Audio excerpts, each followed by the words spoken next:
Ya, saudara, jamaah haji asal Aceh yang meninggal dunia di Tanah Suci kembali bertambah. Jemaah yang wafat di Tanah Suci tersebut adalah Razali Ibrahim Pekan asal Aceh Utara. Almarhum jemaah haji kloter 8 asal Syam Talira, Aron, Aceh Utara meninggal di Mekah pada Jumat 9 Juni 2023 pukul 9:37 waktu Arab Saudi. Menurut data Siskohat, Razali Ibrahim Pekan meninggal dunia pada usia 61 tahun disebabkan oleh penyakit kardiovaskular disease dan dimakamkan di Sarai.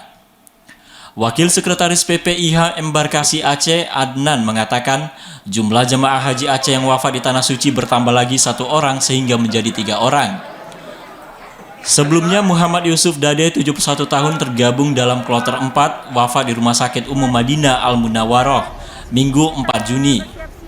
Menyusul Marzuki Hussein Hanafia, usia 71 tahun, kloter 6 asal Jempabiren, wafat di KKHI Mekah pada Rabu 7 Juni lalu.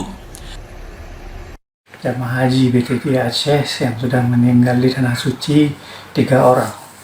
Dan sebelumnya nama Muhammad Yusuf Dade di Madinah tanggal 4 Juni 2023. Dan yang kedua Marzuki Hussein kloter 6 tanggal 7 Juni, dan kemarin hari Jumat Bapak Razali Ibrahim Pekan tanggal 9 Juni di Mekah. Sementara itu, kloter 8 yang berjumlah 360 orang termasuk petugas haji saat ini sudah berada di Madinah untuk melaksanakan tawaf rukun umroh. Sedangkan kloter 5 berjumlah 391 orang melaksanakan pemotongan hewan dam, dan kloter 4 sebanyak 388 orang melaksanakan tawaf umroh sunnah. Dari Banda Aceh, Fajariana, TVRI melaporkan.